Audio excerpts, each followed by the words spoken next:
Hello and welcome to another video by Mechanics in Sport. Today we'll be looking at speed time, distance time, displacement time and finally velocity time graphs. I'll use video 1 as a visualization for the first two and video 2 for the second two. You'll see what I mean by that.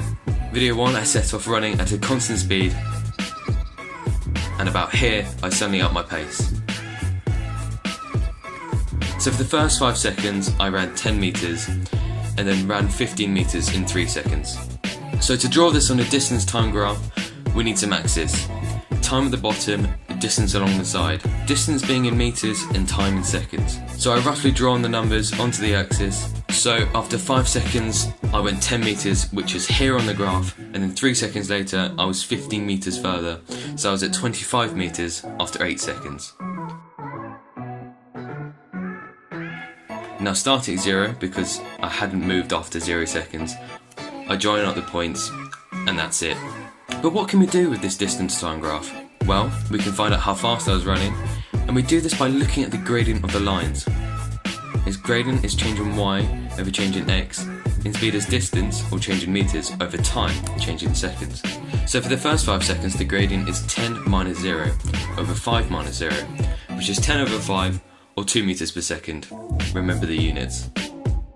Then for the next 3 seconds, the change in y is 25 minus 10 over the change in x, which is 8 minus 5, giving 15 over 3 or 5 meters per second. For our next example, we're going to look at speed time graphs, and we'll use the same clip as our first example.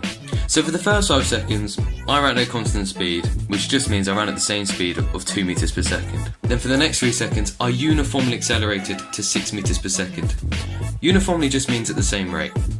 So I'll draw some rough axes so we can draw this one out, with time in seconds at the bottom, and speed in meters per second along the side. So after 5 seconds, I was at 2 meters per second, which is about here, and at 8 seconds, I was at 6 meters per second, which is here. So at the start, I was already at 2 meters per second, and speed was constant, hence the flat line, and I didn't start at 0. Then, I uniformly accelerated up to 6 meters per second, giving this straight line here.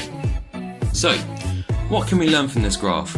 Well, we can find out how far I went, and this is given by the area underneath the graph. So for the first 5 seconds, look at the area underneath, it's just a rectangle. So, do 5 times 2 to get 10 meters. And then for the last 3 seconds, I'm going to split the shape up to a rectangle and a triangle, and label them A and B respectively. The area of A is just 3 times 2 to give 6 meters, and B is a triangle, so base times height over 2, which is 4 times 3 over 2, giving 6 meters. So adding all those up, it's just 22 meters travelled. We can also use this graph to work out my acceleration was. There's my face, you lucky people. So units of acceleration is meters per second squared, and the gradient here is speed over distance, or meters per second, to give meters per second squared. Let's find the acceleration here. The gradient is 6 minus 2 over 8 minus 5, or 4 over 3 meters per second squared. Nice and easy. Now we'll move on to video 2. I start off running towards the camera, and just before I get there, I turn around and head back again. Let's use this to do a displacement time graph. Right, for this one I'll take the start point as the origin, that'll become relevant later. And I should have written down, heading towards the camera was positive displacement. For the first 10 seconds, I ran away from the origin towards the camera at 2 meters per second, then ran back towards the origin for 5 seconds at 4 meters per second. I make the graph by graphing displacement inside on the meters, and as ever, time on the bottom in seconds. So on the way out is easy. We do that like a normal distance time graph, but on the way back, I was going towards the origin. The distance between me and the origin decreased, hence the displacement decreased.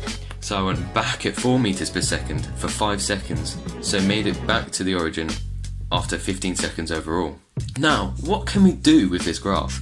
We can find the velocity at certain points. Let's split this up into A and B. Just like we worked out speed with distance time graphs, the velocity is the gradient. So 20 over 10 is 2 meters per second, just like we expected from the question.